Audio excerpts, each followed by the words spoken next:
الحمد لله رب العالمين والصلاة والسلام على أشرف الأنبياء والمرسلين أما بعد فأعوذ بالله من الشيطان الرجيم من همزه ونفخه ونفثه بسم الله الرحمن الرحيم رب اشرح لي صدري ويسر لي أمري واحلل عقدة من لساني يفقه قولي اللهم انفعنا بما علمتنا وعلمنا ما ينفعنا وزدنا علما فبشر عبادي الذين يستمعون القول فيتبعون أحسنه أولئك الذين هداهم الله وأولئك هم أولو الألباب أعوذ بالله من الشيطان الرجيم بسم الله الرحمن الرحيم وقال الذين كفروا لرسلهم لنخرجنكم من أرضنا أو لتعودن في ملتنا فأوحى إليهم ربهم لنهلكن الظالمين اور کہا ان لوگوں نے جنہوں نے کفر کیا اپنے رسولوں سے لنخرجنکم من ارضنا البتہ ہم ضرور نکال دیں گے تمہیں اپنی زمین سے او لتعودن فی ملتنا یا البتہ تم ضرور لوٹو گے ہمارے دین میں ہماری ملت میں یعنی کفر و شرک کی طرف تم دوبارہ مرتد ہو جاؤ گے فاوحا الیہم ربہم بس وحی کی ان کی طرف یعنی رسولوں کی طرف ربہم ان کے رب نے لنہلکن الظالمین البتہ ہم ضرور ہلاک کریں گے ظالم لوگوں کو وَلَنُسْكِنَنَّكُمُ الْأَرْضَ مِن بَعْدِهِمْ اور البتہ ہم ضرور سکونت عطا کریں گے جگہ عطا کریں گے تمہیں الارض زمین میں من بعدہم ان کے بعد ذَلِكَ لِمَنْ خَافَ مَقَامِ وَخَافَ وَعِيدِ یہ اس شخص کے لیے ہے جو ڈرے میرے سامنے کھڑا ہونے سے وخاف وعید اور ڈرے میری ڈانٹ سے رسولوں کا اور ان کی قوموں کا آپس کا مکالمہ جو ہوتا رہا ہر نبی ہر رسول اور اس کی قوم میں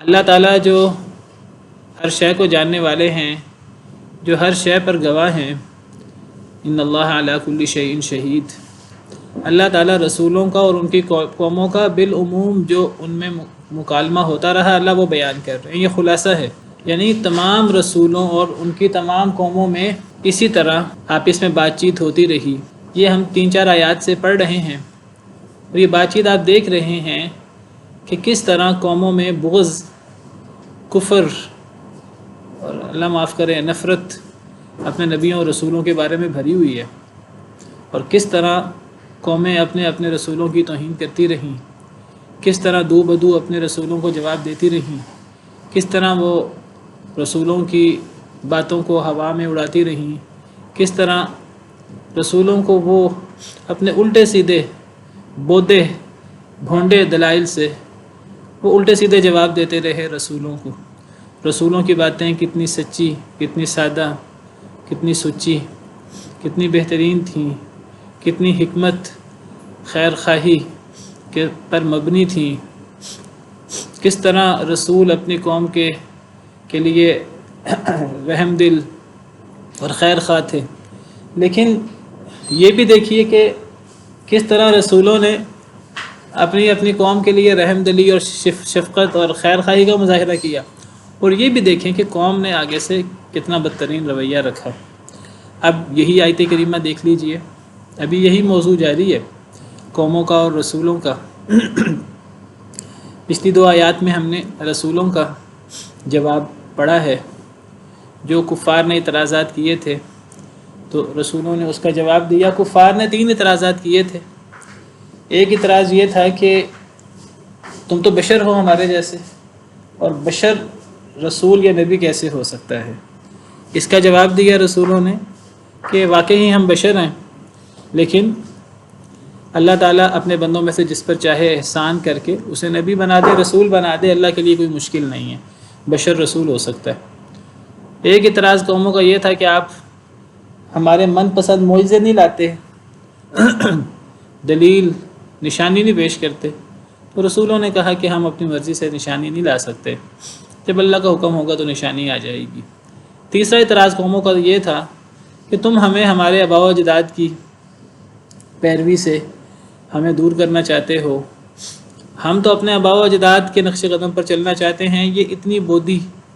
بات تھی کہ اللہ نے اس کا جواب دینے کی بھی ضرورت محسوس نہیں کی یعنی کوئی بندہ یہ کہے کہ جو میرے بزرگوں نے کہا ہے، جو میرے باو اجداد نے کہا ہے وہی صحیح ہے بجا ہے ان کا فرمایا ہوا. یہ تو یعنی اللاجیکل، غیر عقلی اور کتنی بے وقوفی کی بات ہے. اللہ نے قرآن کریم میں کئی مقامات پر اس کا جواب دیا ہے کہ اگر تمہارے باو اجداد جہنم کے گھڑے میں گر جائیں تو تم بھی ان کے نقش قدم پر جہنم کے گھڑے میں گر جاؤ گے. اگر اولو کان آباؤہم لا یعقلون شیئا ولا یہتدون، اگر تمہارے باو اجداد عقل نہ رکھتے ہوں، ہدایت نہ پاتے ہوں، تو تم بھی صرف اس لیے کہ وہ تمہارے باو اجداد ہیں تم بھی آنکھیں بند کر کے ان کے نقش قدم پر چلتے رہو گے. تو یہاں ان کے اس اعتراض کا جواب دینے کی ضرورت ہی محسوس نہیں کی گئی. اب ایک نیا مکالمہ.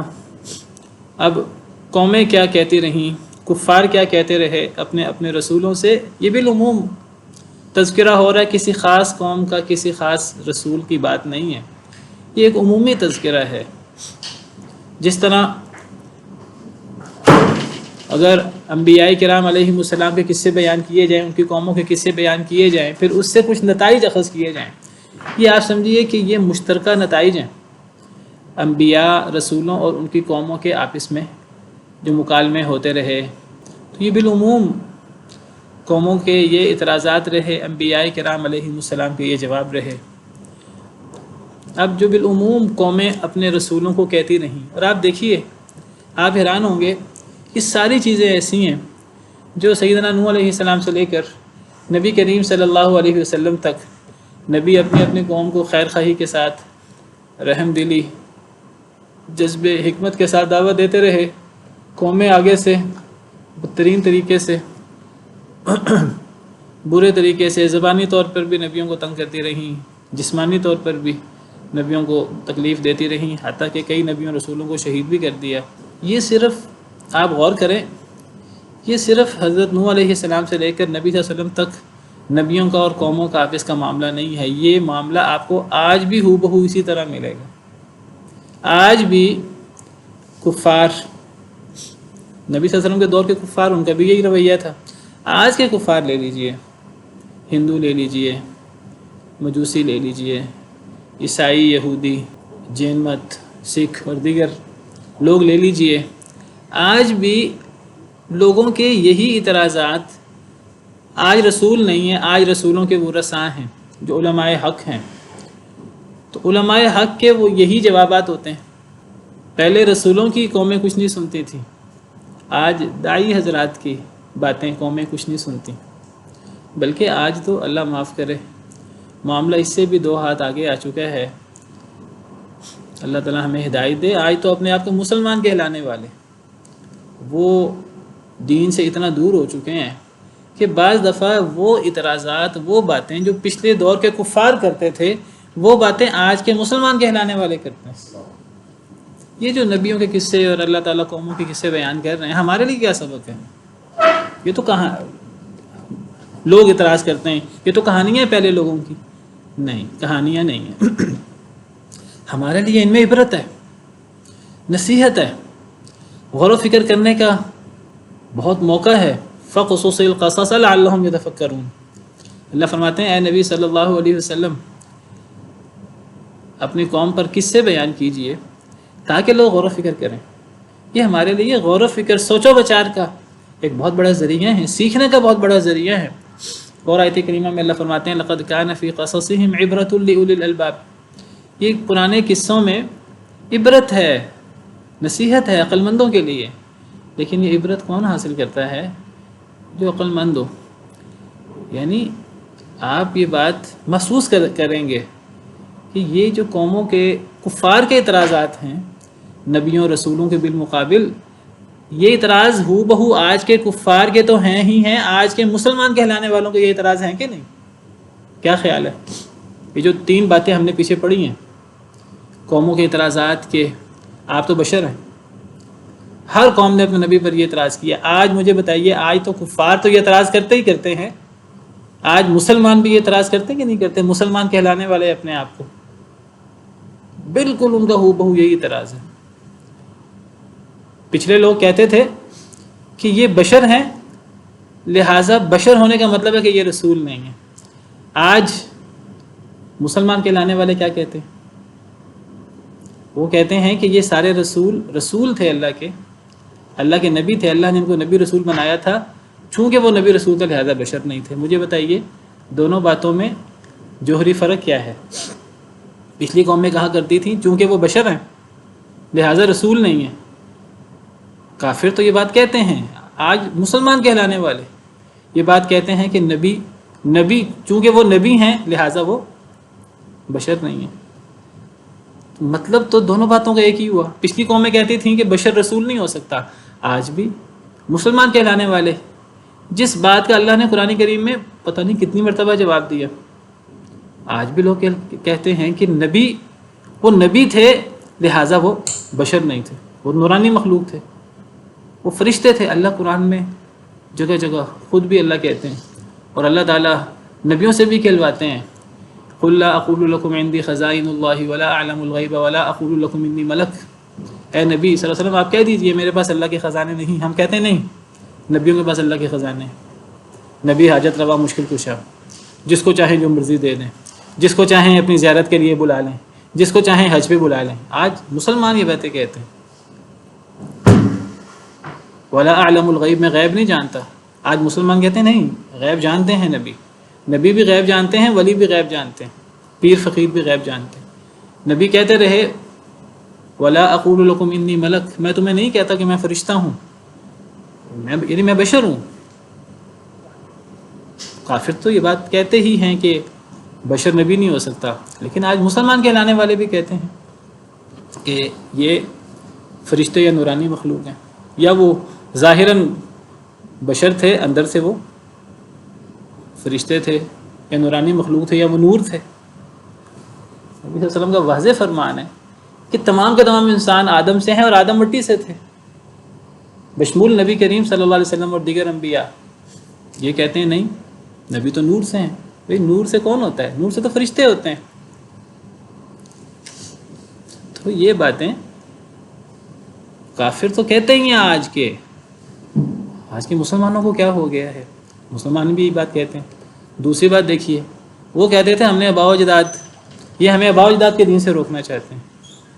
آج کافر تو یہ بات کہتے ہیں ہم تو اپنے لوگوں کی پیروی کریں گے، ہم تو جمہوریت پہ چلیں گے، لوگوں کے پیچھے چلیں گے، ہمیں اللہ کی بات اور اللہ کا قانون نہ سناؤ۔ یہ تو کفار تو کہتے ہیں یہ بات، مسلمان آج کہتے ہیں کہ جی ہم تو اپنے بڑوں کی پیروی کریں گے۔ مسلمان کہلانے والے آج یہی باتیں کرتے ہیں، یعنی ہماری مت ماری گئی ہے۔ وہ اعتراض جو سیدنا نوح علیہ السلام کی قوم سے لے کر نبی صلی اللہ علیہ وسلم جو آخری نبی ہیں، رسول ہیں، خاتم النبیین ہیں، ہر کافر قوم اپنے نبی کو یہ اعتراض کرتی رہی کہ آپ ہمیں ہمارے آباء و اجداد کے دین سے روکنا چاہتے ہیں۔ یہ بات آج کے کفار تو کرتے ہی کرتے ہیں، آج کے مسلمان کہلانے والے بھی کئی دفعہ یہ بات کر دیتے ہیں، جی قرآن حدیث نہ سنو وہابی ہو جاؤ گے، آپ کو آپ کے بزرگ کہیں، جو آپ کو آپ کے بڑے کہیں، بس اسی پر ڈٹے رہو، اسی پر جمے رہو۔ تو ہمیں ان آیات سے اور ان قصوں سے ہمیں عبرت حاصل کرنی ہے، ہمیں اپنی اصلاح کرنی ہے، تربیت حاصل کرنی ہے۔ اور آپ دیکھیے کہ اللہ تعالیٰ ان قوموں پر کتنے ناراض ہیں۔ ابھی جو آیات ہم پڑھیں گے ان میں ہمیں اندازہ ہوگا، کیا ہم چاہتے ہیں کہ اللہ ہم سے بھی اتنے ناراض ہوں؟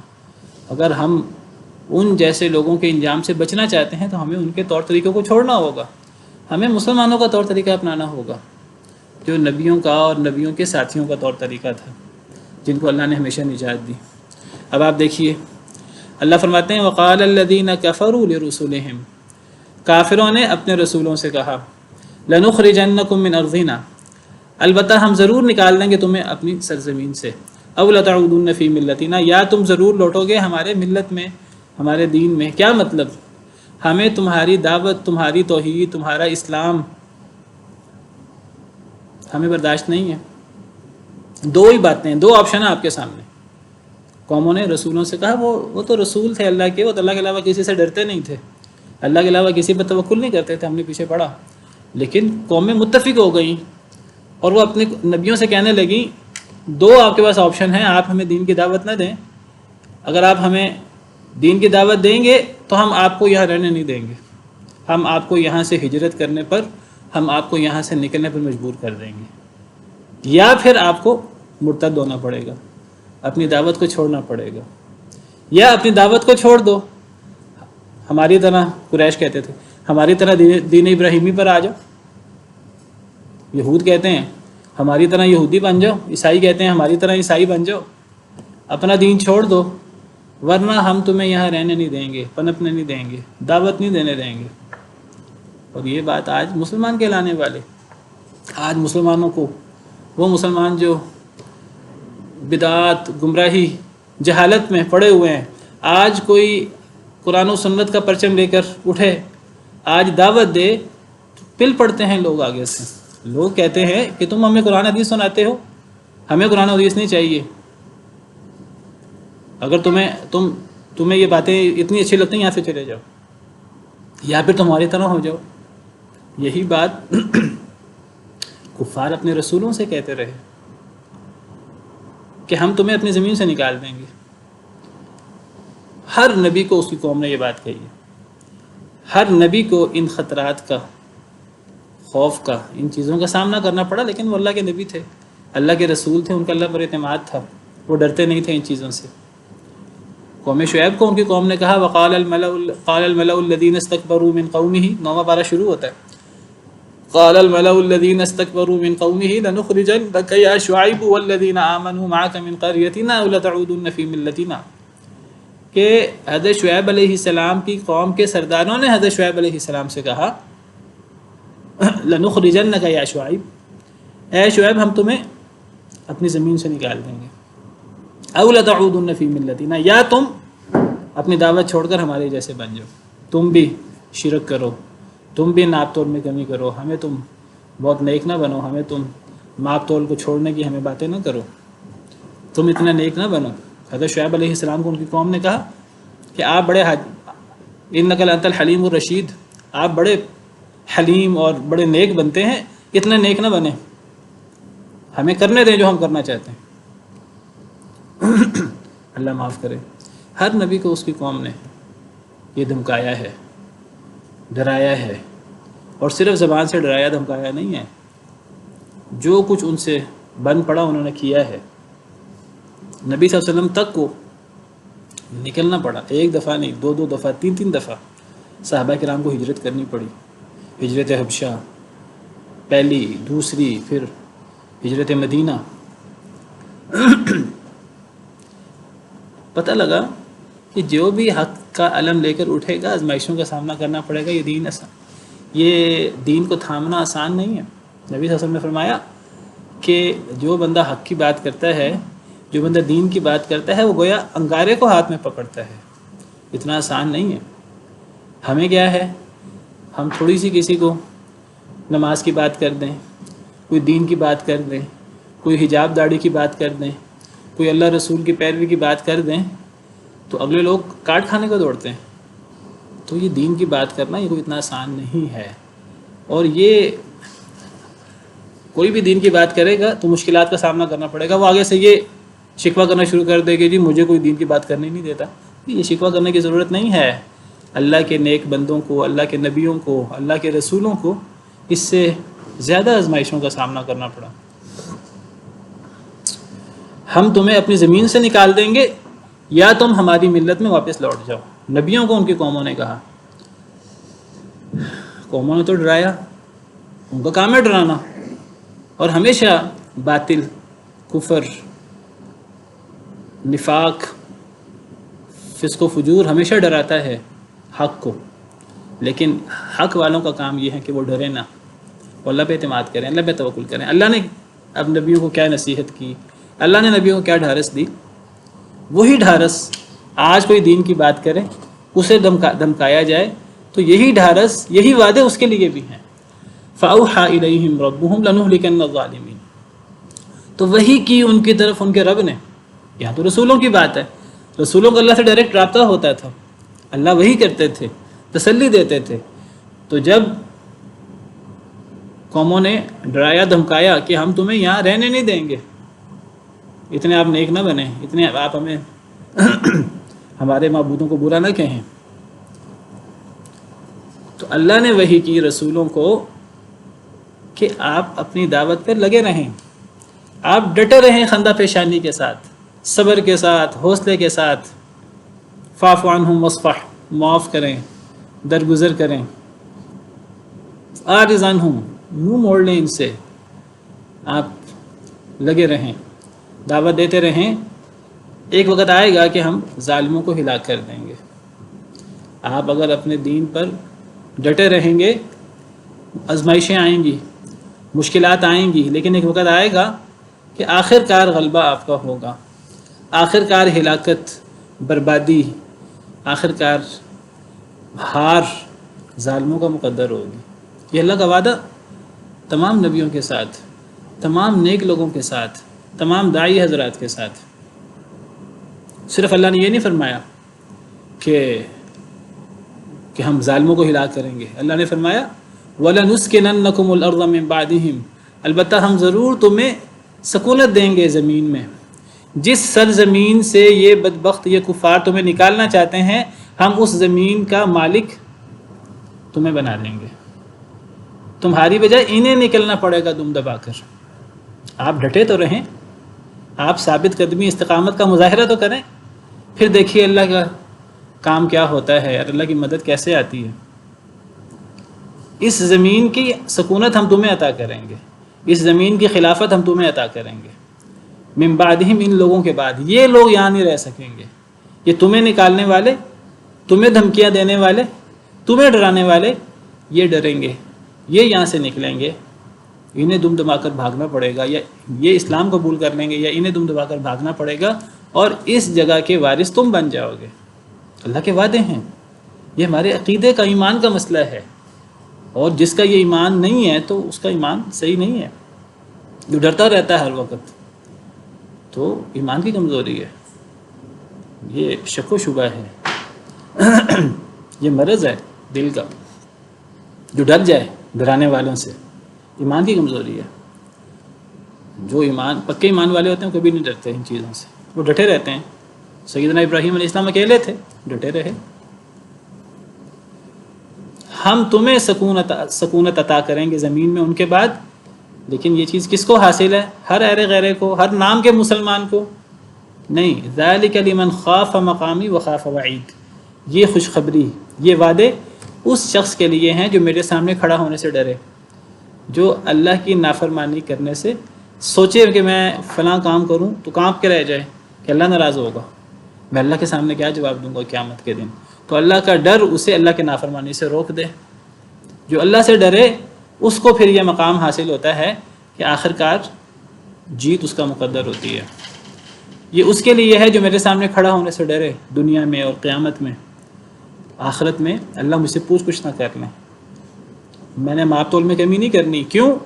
سورہ مطففین میں اللہ نے فرمایا کہ ان ماپ تول میں کمی کرنے والوں کے لیے یہ ہلاکت ہے۔ یہ جب الذین اذا اکتالوا علی الناس یستوفون، جب لوگوں سے ماپ تول لیتے ہیں تو پورا لیتے ہیں، جب لوگوں کو ماپ تول وزن کر کے دیتے ہیں تو کم کر کے دیتے ہیں۔ اللہ فرماتے ہیں لا یظن اولئک انہم مبعوثون، کیا انہیں پتہ نہیں کہ ایک دن انہوں نے اللہ کے سامنے پیش ہونا ہے، مرنے کے بعد زندہ ہونا ہے، لیوم عظیم، ایک بڑے دن کے لیے، یوم یقوم الناس لرب العالمین، جس دن لوگ رب العالمین کے سامنے کھڑے ہوں گے۔ تو جو اللہ کے سامنے کھڑا ہونے سے ڈر جائے قیامت کے دن، دنیا میں گناہ نہیں کر سکتا۔ جو دنیا میں اللہ کا مقابلہ کرنے سے، اللہ رسول کے ساتھ جنگ کرنے سے ڈر جائے، سود کھانے سے بچ جائے، دیگر اللہ کی نافرمانیوں سے بچ جائے، تو یہ وعدے اس شخص کے لیے ہیں کہ آخر کار غلبہ اس کا ہوگا، چاہے وہ تھوڑے ہوں۔ کم من فئۃ قلیلۃ غلبت فئۃ کثیرۃ باذن اللہ، کتنی چھوٹی جماعتیں زیادہ جماعتوں پر غالب آئی ہیں اللہ کے حکم سے۔ واللہ مع الصابرین، اللہ صبر کرنے والوں کے ساتھ ہے۔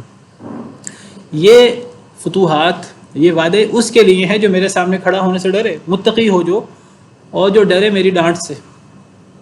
قرآن کریم پڑھ لیں، نبی صلی اللہ علیہ وسلم کی تعلیمات پڑھ لیں، تو اللہ تعالیٰ ڈراتے رہتے ہیں۔ نافرمانی کرو گے تو دنیا میں یہ عذاب آئے گا، یہ عذاب آئے گا، یہ عذاب آئے گا، آخرت میں یہ عذاب آئے گا، اللہ کی ناراضگی ہوگی، اللہ ناراض ہوں گے۔ تو جو اللہ کی ڈانٹ سے ڈرے، جو اللہ کے سامنے کھڑا ہونے سے ڈرے اور اپنی اصلاح کرے، دنیا اور آخرت میں اللہ کے سامنے کھڑا ہونے سے ڈرے، اس سے یہ اللہ کا وعدہ ہے۔ یہ وعدہ اللہ نے قرآن کریم میں 10 20 مقامات پہ کیا ہے۔ اکثر میں اس قسم کا موقع آئے قرآن کریم میں تو میں وہ آپ کے سامنے آیات اکٹھی کر دیتا ہوں۔ قرآن کریم میں یہ بات اللہ نے بہت زیادہ مقامات پر کہی ہے، کتب اللہ لاغلبن انا ورسولی، اللہ نے یہ بات لکھ دی ہے کہ میں اور میرا رسول ہی غالب آئیں گے۔ یہ صرف وعدہ رسولوں کے ساتھ نہیں ہے، وَلَقَدْ كَتَبْنَا فِي الزَّبُورِ مِن بَعْدِ الذِّكْرِ أَنَّ الْأَرْضَ يَرِثُهَا عِبَادِيَ الصَّالِحُونَ، ہم نے زبور میں نصیحت کے بعد یہ بھی لکھ دیا کہ اس زمین کے وارث میرے نیک بندے ہوں گے۔ اللہ نے یہ دنیا کافروں کے لیے بنائی نہیں ہے، دنیا اور دنیا کی نعمتیں ہیں ہی مسلمانوں کے لیے، وہ تو کافروں کو چنگے میں مل جاتی ہیں۔ قُلْ هِيَ لِلَّذِينَ آمَنُوا فِي الْحَيَاةِ الدُّنْيَا خَالِصَةً يَوْمَ الْقِيَامَةِ، دنیا کی نعمتیں مومنوں کے لیے ہیں، دنیا کی زندگی میں بھی اور قیامت کے دن تو خالص طور پر۔ دنیا میں مومن ختم ہو جائیں، اللہ کے نیک بندے ختم ہو جائیں، دنیا کا وجہ جواز ختم ہو جائے، دنیا ختم ہو جائے، جب دنیا میں کوئی اللہ کہنے والا نہیں ہوگا تو قیامت آ جائے گی۔ جب تک دنیا میں نیک لوگ موجود ہیں تو دنیا میں ان نیک لوگوں کی برکت سے نعمتیں آتی رہتی ہیں، جس سے کافر بھی، دیگر لوگ بھی مستفید ہو جاتے ہیں۔ وعد اللہ الذین آمنوا منکم وعملوا الصالحات لیستخلفنہم فی الارض کما استخلف الذین من قبلہم، اللہ نے ایمان والوں سے، نیک عمل کرنے والوں سے یہ وعدہ کیا ہے کہ اللہ انہیں زمین میں خلافت عطا کریں گے، جس طرح اللہ نے پہلے نیک لوگوں کو خلافت عطا کی۔ سیدنا داؤد علیہ السلام کو عطا ہوئی کہ نہیں ہوئی؟ سیدنا سلیمان علیہ السلام کو عطا ہوئی کہ نہیں ہوئی؟ نبی صلی اللہ علیہ وسلم کو، صحابہ کو، تابعین کو، تبع تابعین کو، ہمارے سامنے تو چیزیں کھلی کتاب کی طرح ہیں۔ پھر بھی اگر ہمیں اللہ کے وعدوں پر ایمان نہ ہو، وَأَنْتُمُ الْأَعْلَوْنَ إِن كُنتُم مُؤْمِنِينَ، تم ہی غالب ہوگے اگر تم پکے مومن ہو تو۔ اگر تم کامیاب ہونا چاہتے ہو تو توبہ کرنی پڑے گی، وَتُوبُوا إِلَى اللَّهِ جَمِيعًا أَيُّهَا الْمُؤْمِنُونَ لَعَلَّكُمْ تُفْلِحُونَ، اتنی آیات ہیں۔ إِنَّا لَنَنصُرُ رُسُلَنَا وَالَّذِينَ آمَنُوا فِي الْحَيَاةِ الدُّنْيَا وَيَوْمَ يَقُومُ الْأَشْهَادُ، ہم اس دنیا میں بھی اور قیامت کے دن بھی رسولوں کی بھی اور ایمان والوں کی مدد کرتے ہیں۔ یہ مدد صرف رسولوں کے ساتھ خاص نہیں ہے، رسولوں کو بھی دنیا اور آخرت میں مدد ہوتی ہے اور ایمان والوں کو بھی۔ بہت ساری آیات ہیں، تو یہ بھی وہی وعدے ہیں۔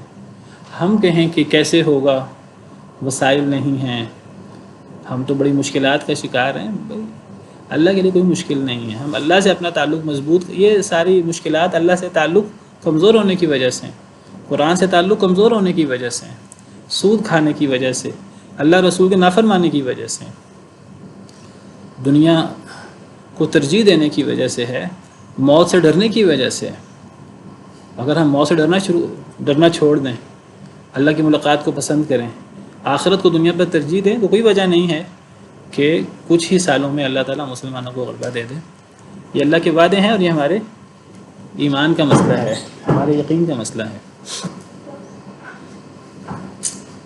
وَاسْتَفْتَحُوا وَخَابَ كُلُّ جَبَّارٍ عَنِيدٍ،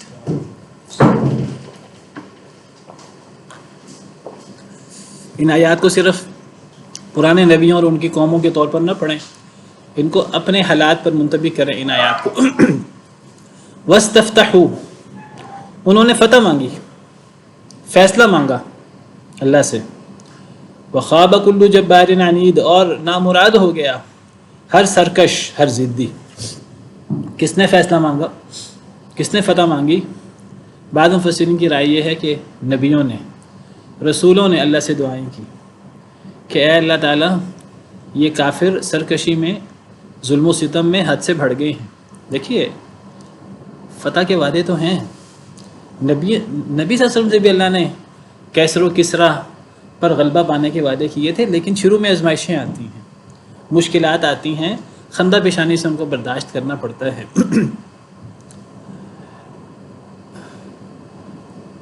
تو جب شروع میں مشکلات آتی ہیں، آخر کار اللہ کی طرف سے مدد ہوتی ہے۔ والعاقبۃ للمتقین، متقین کے لیے انجام، متقین کیا ہے دنیا میں بھی اور آخرت میں بھی۔ تو جب مشکلات آتی ہیں نبیوں پر یا نبیوں کے ماننے والوں پر، تو نبی کیا کرتے ہیں؟ پہلی تفسیر کے مطابق نبی اللہ سے دعائیں کرتے ہیں، اے اللہ ہماری مدد کر، اے اللہ ہمیں کافروں کے لیے فتنہ نہ بنا، ربنا لا تجعلنا فتنة للقوم الظالمین ونجنا برحمتک من القوم الکافرین، اور اس قسم کی دعائیں نبی کرتے ہیں، اللہ سے فیصلہ مانگتے ہیں، اللہ سے فتح مانگتے ہیں۔ اور آخر کار اللہ کے وعدے ہیں، فتح تو آ کے رہتی ہے۔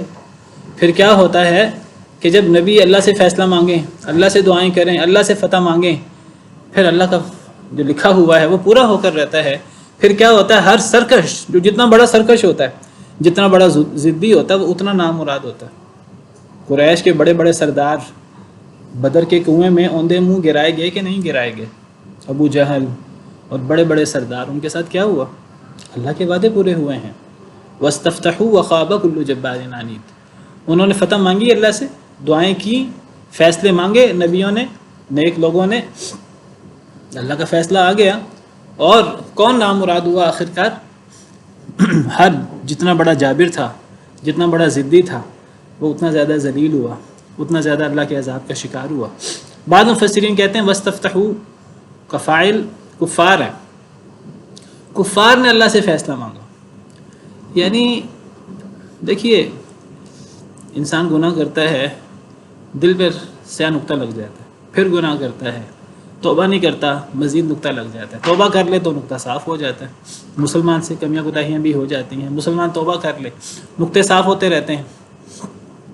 لیکن کافر جب گناہ کرتا ہے وہ تو توبہ کرتا ہی نہیں ہے، تو نقطے لگتے رہتے ہیں، ایک وقت آتا ہے کہ مہر لگ جاتی ہے، سوچنے سمجھنے کی صلاحیتیں ختم ہو جاتی ہیں۔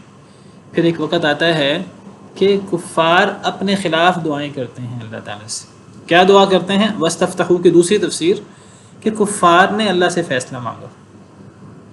کیا فیصلہ مانگا؟ کہ اے اللہ، ہماری اور ان کی اتنی ٹسل لگ چکی ہے، ہماری اور نبیوں کی، ہماری اور نیک لوگوں کی، ہم کبھی ان نبیوں کی بات نہیں مان سکتے، یہ کتنے ہی حق پر کیوں نہ ہوں۔ اگر یہ حق پر بھی ہوئے ہم ان کی بات نہیں مانیں گے۔ اے اللہ، اگر یہ حق پر ہے تو ہمیں تباہ کر دے۔ اے اللہ، ہم پر عذاب کیوں نہیں آتا؟ قرآن کریم بھرا پڑا ہے وَيَقُولُونَ مَتَىٰ هَٰذَا الْوَعْدُ إِن كُنتُمْ صَادِقِينَ، کوئی بات ہے کرنے والی؟ یعنی یہ ایک بندہ اللہ کی نافرمانی کرے ڈٹ کر، کھل کر، اور پھر نبی کے نیک لوگ کہیں اللہ کا عذاب آ جائے گا، اللہ کی پکڑ آ جائے گی، سود نہ کھاؤ، اللہ رسول سے جنگ ہے۔ وہ آگے سے کہ بھائی وہ اللہ تعالیٰ ہمیں شکست کیوں نہیں دیتا، اللہ ہمیں عذاب کیوں نہیں دیتا؟ اگر تم حق پر ہو، ہم تمہارا مذہب، تمہارا موقف کبھی قبول نہیں کر سکتے۔ اگر تم حق پر ہو، اللہ ہم پر عذاب کا کوڑا برسا دے۔ جیسے ابو جہل نے کہا تھا، خانہ کعبہ کے پردے پکڑ کر اس نے دعا کی تھی، اللہ نے قرآن میں اس کی دعا ذکر کی ہے۔ وَإِذْ قَالُوا اللَّهُمَّ إِنْ كَانَ هَذَا هُوَ الْحَقَّ مِنْ عِنْدِكَ فَأَمْطِرْ عَلَيْنَا حِجَارَةً مِنَ السَّمَاءِ۔ جنگ بدر سے پہلے، جنگ بدر کے لیے نکلتے وقت اس نے کیا بد دعا کی تھی؟ اور جب انہوں نے کہا، اس وقت کو یاد کرو جب انہوں نے کہا اے اللہ، اگر یہ حق ہے، نبی صلی اللہ علیہ وسلم، یہ قرآن، یہ اسلام اگر حق ہے، یہ نہیں کہا کہ اے اللہ اگر حق ہے تو ہمیں ہدایت دے۔ انسان یعنی اس طرح دل پر مہر لگ جاتی ہے، سوچنے سمجھنے کی صلاحیتیں، اللہ کا اصل عذاب یہ ہے، اس طرح وہ چھن جاتی ہیں کہ وہ دعا انہوں نے کی کہ اے اللہ اگر یہ حق ہے تو اے اللہ ہم پر پتھروں کی بارش برسا دے، ہمیں ختم کر دے۔ پھر یہ نہیں کہ اے اللہ ہمیں ہدایت دے دے، اے اللہ ہم پر عذاب کا کوڑا برسا دے۔ اللہ نے برسایا پھر۔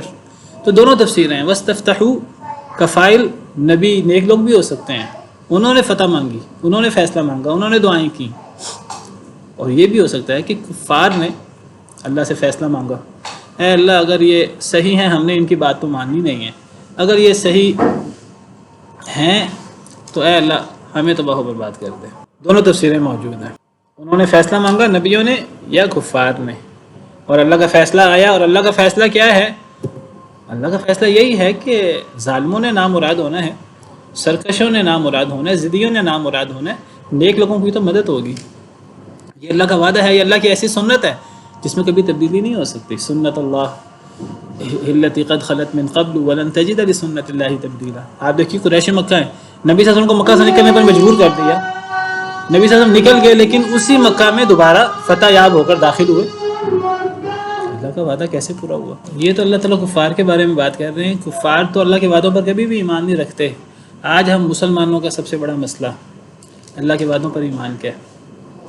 آج ہم مسلمانوں کو یقین نہیں ہے کہ اگر ہم سود کو چھوڑ دیں تو ہم معاشی طور پر دنیا میں کامیاب ہو جائیں گے۔ آج ہمیں یقین نہیں ہے۔ احادیث میں کیسے پتہ لگتا ہے جو قوم سود کھاتی ہے اس قوم پر طرح طرح کے عذاب جو قوم فحاشی میں مبتلا ہوتی ہے، طرح طرح کے عذاب، طرح طرح کی بیماریاں. جو قوم اللہ رسول کے نافرمانی کرتی ہے زمین تنگ ہو جاتی ہے. قرآن کریم بھرا پڑا ہے اس قسم کی آیات سے.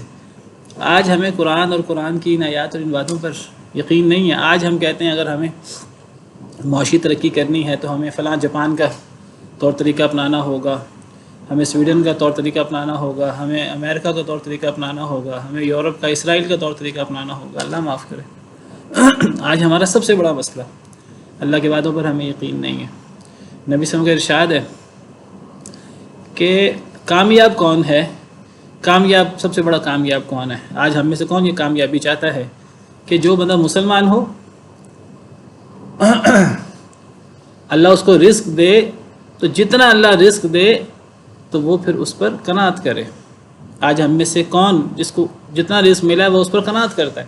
آج ہر بندہ کہتا ہے مجھے زیادہ رزق چاہیے، زیادہ مال چاہیے، حلال طریقے سے آئے، حرام طریقے سے آئے. سب سے بڑی کامیابی کوئی بندہ مسلمان ہو، اللہ اسے پورا رزق دے اور وہ اس پر قناعت کرے. سب سے بڑی کامیابی، سب سے نیکی یہ ہے. یہ صحیح حدیث ہے، بالکل صحیح حدیث ہے.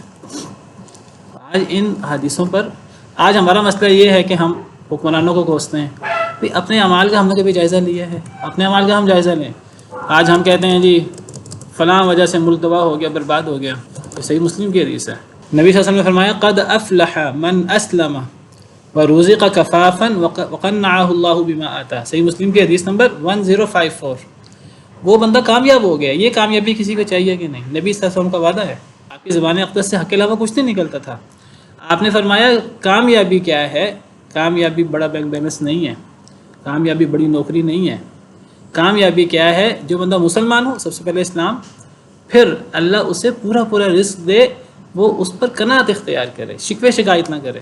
ہمارا مسئلہ تو عیش و عشرت کا ہے. ہمارا مسئلہ یہ نہیں ہے کہ ہمیں پوری روز ہمارے پاس اتنا رزق ہے، اتنے انعامات ہیں اللہ تعالیٰ کے جو شاید آج سے پہلے بڑے بڑے امیروں کے پاس وہ انعامات نہیں ہوتے تھے. آج ہمارے پاس وہ اللہ کی نعمتیں ہیں. آج ہمارے غریبوں کے پاس بھی. لیکن لاکھوں بندہ کماتا ہے، ہر وہ شکوے کرے گا، قناعت نہیں ہوگی. اللہ کا وعدہ ہے، نبی صلی اللہ علیہ وسلم کا ارشاد ہے کہ جب بندہ فوت ہوتا ہے اللہ سے ملاقات کرتا ہے، اور جو اللہ سے ملاقات پسند کرے اللہ اس سے ملاقات کو پسند کرتا ہے. آج ہم میں سے کون ہے جس کے نزدیک موت بڑا مسئلہ نہ ہو؟ ہمارے نزدیک سب سے بڑا مسئلہ موت ہے. صحابہ کرام وہ تھے نبی صلی اللہ علیہ وسلم کی تربیت یافتہ. وہ جب سفیر بن کے گئے تو رومیوں کے ساتھ اور فارسیوں کے رستم کے ساتھ مکالمہ ہوا، تو رستم نے کہا کہ آپ کا ہمارا فرق کیا ہے؟ سفیر نے کہا ہمارا فرق اور آپ کا فرق یہ ہے جتنی آپ لوگ زندگی کو پسند کرتے ہیں ہم اتنا شہادت کو پسند کرتے ہیں. کیونکہ ہمارے نبی صلی اللہ علیہ وسلم نے فرمایا ہے کہ جو اللہ سے ملاقات کو پسند کرتا ہے اللہ اس سے ملاقات کو پسند کرتے ہیں. اللہ چاہتے ہیں کہ ایک بندہ، دیکھیے دنیا میں اللہ نے بھیجا دنیا گزار کے جانا ہے، ہم نے ہر ایک نے جانا ہے. ایک بندہ اچھے کام کرے دنیا کے اندر، اور ایسے اچھے کام کرے کہ موت کی تمنا نہیں کرنی چاہیے، لیکن وہ مطمئن ہو کہ موت آ جائے گی تو کیا ہے، اللہ سے ملاقات ہی ہوگی. وہ اللہ جو ماؤں سے زیادہ محبت کرنے والا ہے. لیکن آج ہم میں سے ہر بندہ موت سے ڈرتا ہے، موت کو ناپسند کرتا ہے، دنیا سے محبت کرتا ہے. صحابہ کرام تو دنیا سے محبت نہیں کرتے تھے، ان کی ساری ترجیح آخرت تھی. آخرت کے لیے سب کچھ کرنا. یہی مسئلہ یہی مسلمانوں کی کمزوری. وہ جو حدیث ہے کہ لوگ بہت زیادہ ہوں گے لیکن دسترخوان پر جس طرح لوگ ٹوٹ پڑتے ہیں کھانے پر، مسلمانوں کی کیفیت یہ ہوگی. مشہور حدیث ہے. اس حدیث میں بھی نبی صلی اللہ علیہ وسلم نے وجہ جو صحابہ کرام نے پوچھی کہ ہم کم ہو گئے، فرمایا تم کم نہیں ہوگے، تم بہت زیادہ ہوگے، لیکن خس و خشاک کی طرح ہوگے، تم میں وہن آ جائے گا. صحابہ کرام نے پوچھا وہن کیا ہے؟ آپ نے فرمایا وہن حب الدنیا و کراہیت الموت، دنیا کی محبت اور موت کی ناپسندیدگی. آج کوئی بندہ مرنا نہیں چاہتا، ہر بندہ چاہتا ہے اللہ معاف کرے. یہ اللہ نے یہود کی مشرکین کی بات کی، وہ چاہتے ہیں ہزار سال عمر ملے. آج ہر بندہ 1000 سال 2000 سال کی عمر چاہتا ہے. میں یہ نہیں کہتا موت کی تمنا کرنی چاہیے. مسلمان نبی صلی اللہ علیہ وسلم نے فرمایا میرے لیے زندگی ایسے ہے جیسے میں سفر کے درمیان رستے میں درخت کے نیچے سستانے کے لیے ٹھہر جاتا ہوں. میری اصل توجہ تو آخرت پر ہے. حضرت ابن عمر رضی اللہ تعالیٰ عنہ سے یہ حدیث مروی ہے، وہ فرمایا کرتے تھے اگر تم ایک نماز پڑھو تو ایک نماز ایسے پڑھو جیسے آخری نماز پڑھ رہے ہو، دوسری نماز کا انتظار نہ کرو۔ ہم دوسری نماز چھوڑیں، ہم نے تو 10 سال کے پلان بنائے ہوئے ہیں ہم نے یہ کرنا ہے، ہم نے یہ لمبی امیدیں، تو یہ کراہیت الموت ہی تو ہے، اور کیا ہے؟ دین کے سارے کام بڑھاپے کے رکھے ہوتے ہیں، دین کے سارے کام بڑھاپے کے لیے۔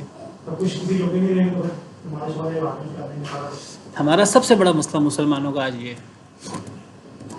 بالکل صحیح ہے، بات ہے۔ ذالک لمن خاف مقامی وخاف وعید، یہ وعدے اللہ کے سچے وعدے ہیں ہمارے، میں ہمیشہ کہتا ہوں یہ ہمارے ایمان کا مسئلہ ہے، ہمیں اللہ کے وعدوں پر یقین ہونا چاہیے، لیکن یہ اللہ کے وعدے کس کے لیے ہیں؟ جو اللہ کے سامنے کھڑا ہونے سے ڈرے اور اللہ کی ڈانٹ سے ڈرے۔ لوگوں نے اللہ سے فتح مانگی اور فتح آئی، اور پھر کون نامراد ہوئے؟ مومن تو نامراد ہوتا ہی نہیں ہے کبھی بھی، نامراد تو سرکش اور ضدی ہوتے ہیں۔ یہ تو دنیا کی نامرادی ہے، دنیا کی یہ ہار ہے۔ من ورائہ جہنم، پیچھے اس کی جہنم ہے، آخرت میں جہنم کے علاوہ کچھ، دنیا میں وہ نامراد ہوگا ہر سرکش اور ہر ضدی، یہ تو دنیا کی نامرادی ہے۔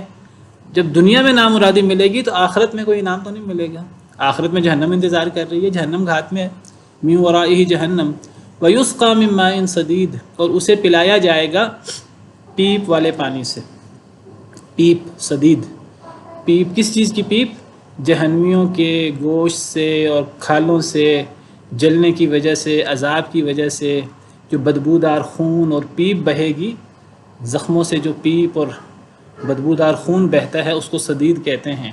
تو یہ صدید بدبودار پیپ والا پانی پلایا جائے گا، اور یہ کتنا گرم ہوگا، احادیث مبارکہ سے پتہ لگتا ہے، صحیح یہ اتنا گرم ہوگا کہ جہنمی کو اسے پینے پر مجبور ہونا پڑے گا، اتنی پیاس لگی ہوگی وہ مجبور ہوگا اسے پینے پر۔ جب وہ اسے چہرے کے قریب کرے گا تو چہرے کی کھال اس میں گر جائے گی۔ یہ اتنا خطرناک عذاب ہے اللہ کے۔ اور پھر یہ نہیں کہ وہ اسے قطرہ قطرہ پیے گا پیاس بجھانے کے لیے، یتجرعہ، وہ اسے گھونٹ گھونٹ کر پیے گا، ولا یکاد یسیغہ، نگل نہیں سکے گا لیکن نگلنا پڑے گا۔ وَيَأْتِيهِ الْمَوْتُ مِنْ كُلِّ مَكَانٍ، آئے گی اسے موت ہر طرف سے، ایک ایک لمحہ موت کا ہے۔ دنیا میں اگر ہو، دنیا میں موت آ جاتی ہے، دنیا میں ہو ایک ایک لمحہ موت کا ہے، ہر طرف سے موت گھیرے میں اسے لے رہی ہوگی۔ وَمَا هُوَ بِمَيِّتٍ، لیکن مرے گا نہیں، کیوں؟ موت کو تو ذبح کیا جا چکا ہے مینڈے کی صورت میں، اب تو ہمیشہ ہمیش کا عذاب ہے، یہ ہمیشہ ہمیش کی نعمت ہے۔ ہر طرف سے موت آئے گی لیکن موت نہیں آئے گی۔ یہ کتنا پیے گا؟ اتنا پیے گا اس پیپ کو جیسے پیاسا اونٹ پانی کو پیتا ہے۔ فشاربون علیہ من الحمیم فشاربون شرب الہیم والعیاذ باللہ، منہ کے قریب کرے گا، منہ کی کھال بھنی جائے گی، وہ گر جائے گی، پیے گا جب اس کو آنتیں ساری کٹ جائیں گی، سب کچھ پچھلے رستے سے نکل جائے گا۔ وسقوا ماء حمیما فقطع امعاءهم والعیاذ باللہ، دنیا کی سزا اور آخرت کی سزا، اور ہم ان چیزوں سے غافل ہیں، اللہ معاف کرے۔ وہ گھونٹ گھونٹ کر اسے پیے گا لیکن اسے نگل ہی نہیں سکے گا، اسے ہر طرف سے موت آئے گی لیکن وہ مرے گا نہیں۔ وَمِن وَرَائِهِ عَذَابٌ غَلِيظٌ، اور اس کے علاوہ سخت ترین عذاب ہوگا۔ عذاب کی 85 سینکڑوں قسمیں اور ہوں گی، چڑھنے کا عذاب ہوگا، اوپر نیچے سے آگ ڈھانپ لے گی، اور کتنے عجیب و غریب قسم کے عذاب ہوں گے۔ مثل الذین کفروا بربہم، مثال ان لوگوں کی جنہوں نے کفر کیا اپنے رب کے ساتھ۔ اعمالہم کرماد اشتدت بہ الریح، ان کے اعمال، اگر دنیا میں کوئی نیک عمل بھی کیا ہو ظاہراً کافر نے، کفر کے ساتھ کسی نے کوئی نیک عمل کیا ہو، میرے پیچھے ہو کے بیٹھا، ان کے اعمال راکھ کی طرح ہوں گے، کرماد، راکھ کی طرح، اشتدت بہ الریح، کہ تیز ہوا چلے، فی یوم عاصف، تیز آندھی والے دن میں۔ کافروں کے اعمال ایسے ہیں جیسے شدید آندھی والا دن ہو اور تیز ہوا چلے اور اعمال راکھ کی طرح ہوں۔ راکھ کیا کرے گی تیز ہوا اور تیز آندھی کے سامنے؟ سخت آندھی والا دن بھی ہے، ہوا بھی بہت تیز چل رہی ہے، وہ تو ساری راکھ اڑ جائے گی۔ تو قیامت کے دن کفار کے کوئی انہوں نے ظاہراً نیک اعمال کیے بھی ہوں گے، کسی کی مدد کی ہوگی، کسی کا کوئی تعاون کیا ہوگا، سارا ضائع ہو جائے گا۔ کفر کے ساتھ تو کوئی چیز قابل قبول ہی نہیں ہے۔ اعمال تو قابل قبول ہوتے ہیں توحید کے ساتھ، اخلاص کے ساتھ، نبی صلی اللہ علیہ وسلم کی نبی صلی اللہ علیہ وسلم پر ایمان لانے کے ساتھ، اتباع کے ساتھ، ورنہ تو اعمال قبول ہی نہیں ہوتے۔ لا يقدرون مما كسبوا على شيء، نہیں وہ قدرت رکھیں گے اس سے جو انہوں نے کمایا کچھ بھی۔ دنیا میں اگر کوئی نیک کام کیا ہو کفار نے، آج ہمارے ہاں کیا ہوتا ہے، دیکھیے یہ بھی ہمارا اللہ اور اللہ کے وعدوں پر ایمان نہیں ہے۔ کوئی کافر، ایسا کافر جو دوسروں سے ظاہراً نیکی کرتا ہے، فوت ہو جاتا ہے، ہم یہ بحثیں شروع کر دیتے ہیں کہ اللہ اسے جنت میں ڈال دیں گے، یہ جہنم میں نہیں جائے گا، یہ تو بڑا نیک تھا۔ اللہ قرآن میں صراحت سے کہتے ہیں کہ کافر کی سزا جہنم ہے۔ کفر کے ساتھ کوئی عمل قابل قبول نہیں ہے۔ انہوں نے جو کچھ کمایا دنیا میں، کفر کے ساتھ ان کا کوئی عمل، کسی عمل پر وہ قدرت نہیں پا سکیں گے قیامت کے دن، کسی عمل سے فائدہ نہیں اٹھا سکیں گے، کسی نیک عمل سے، وہ سارا اڑتی ہوئی گرد بن جائے گا۔ ذالک هو الضلال البعید، یہ ہے جو اصل دور کی گمراہی ہے۔ اصل تو عذاب یہ ہے کہ دنیا کے اندر مہنگائی ہو جانا، دنیا کے اندر قحط سالی آ جانا، یہ چیزیں ہم ان کو عذاب سمجھتے ہیں۔ اصل عذاب یہ کفر، انسان گناہ کرے اور انسان سمجھے کہ میں تو بڑا اچھا کام کر رہا ہوں، انسان کو احساس ہی نہ ہو کہ میں کتنا غلط کام کر رہا ہوں اور اس کا وبال دنیا اور آخرت میں کتنا زیادہ ہے، انسان غافل ہو جائے، شیطان انسان کو بھلا دے ہر چیز، جو بھلا دیتا ہے تو اللہ بھی بھول جاتے ہیں۔ اصل گمراہی اور اصل اللہ کا عذاب یہ ہوتا ہے۔ افمن زین له سوء عمله فرآہ حسنا، اللہ اس کے برے عمل کو اس کے لیے یہ مزین کر دے، وہ اسے اچھا خیال کرے۔ آج اکثر کفار، اللہ معاف کرے، وہ اپنے اعمال کو اچھا عمل سمجھتے ہیں۔ آج مسلمانوں میں مسلمان کہلانے والے پرلے درجے کے نافرمان ہوں گے، اللہ کے منافق ہوں گے، اللہ سے بڑی امیدیں باندھی ہوں گی، والعیاذ باللہ۔ اصل گمراہی تو یہ ہے، دور کی گمراہی، والعیاذ باللہ۔ سبحان ربک رب العزۃ عما یصفون وسلام علی المرسلین والحمد للہ رب العالمین۔